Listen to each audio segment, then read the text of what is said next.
Pop quiz. What wine is the first of its kind in Italy, great in multiple styles, and was beloved by a Roman empress? Today, we're going to talk about the answer, and that answer is Albana. Hi there, I'm Jacqueline for Vero, where we go around the world searching out wild and scarce, unique and special wines and grapes to bring to the US for customers, businesses, and distributors alike. One of those grapes that we like to keep on hand is indeed the aforementioned Albana. Albana is a white grape from Italy. More specifically, it is commonly found in the area of Romagna, along the Adriatic coastline. It's in the eastern part of the region known as Emilia-Romagna, a region where we can find places like Bologna, Parma, and Modena. Albana actually has a long history in this area. Albana was the first white wine DOCG in Italy. But why is that a big deal? Well, a DOCG, or denominazione di origine controllata e garantita, is the highest level of Italian denomination or quality control or appellation that an Italian wine can be classified with. It's quite a big honor considering that other DOCGs are the likes of Barolo and Brunello di Montalcino, but those are red wines.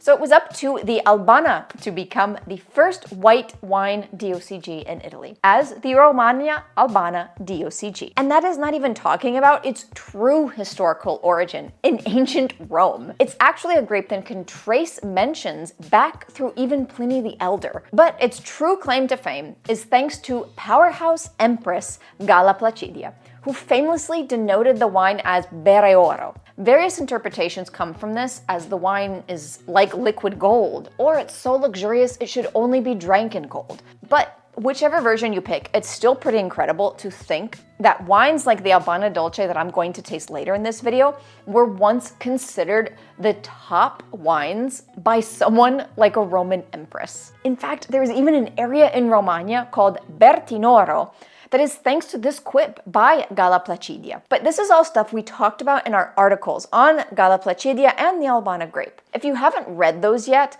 I'll link them down below. You might find them interesting. But it also might mean that you are not subscribed to the Vero newsletter, where we send out newsletters every time we publish new and exciting content, like Galla Placidia's story, how she went from a hostage traded for grain to a Roman empress. I'll link that subscriber form and information down below, and you can sign up for the newsletter down there. Back to Albana. When we look at the grape itself, it becomes easier to understand how it gets its reputation. It's a grape with naturally high acidity, yet a thick skin. So what does this mean? Well, it means that it can be very versatile, creating a sweet wine just as delicious as a dry one. The thick skin gives lots of complexity, and the high acidity balances well with the fruity flavors that gives us, overall, a refreshing sipper. The mineral components here too come into play, and with the ripe fruit, they play off of each other well. It's kind of funny how this is a grape that grows just inland from the Adriatic Sea, and in fact, sipping it kind of takes you there in a way. It makes you feel like you're having a delicious glass of Italian seaside charm. Now, I'm talking here about the dry style, but the sweet style is actually really interesting. I had the opportunity recently to taste Braschi's Albana Dolce, or sweet Albana. So, let's go see what that sweet Albana was like.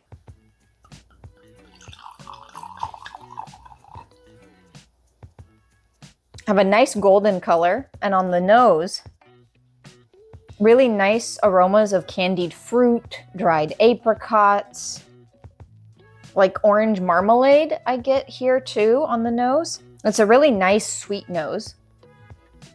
And the palate is rich and luscious, yet somehow still fresh and light.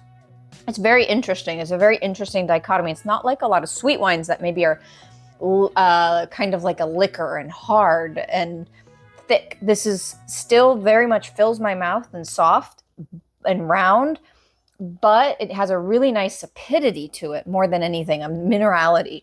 I get those flavors again, orange marmalade, a little bit of like almost saffron maybe, dried apricots. I get kind of nuts. I get a sweet sensation. However, thanks to the acidity and the minerality, it certainly doesn't taste like a sweet wine. It's almost seems off dry more than sweet. That means that we have a wine that is very sippable.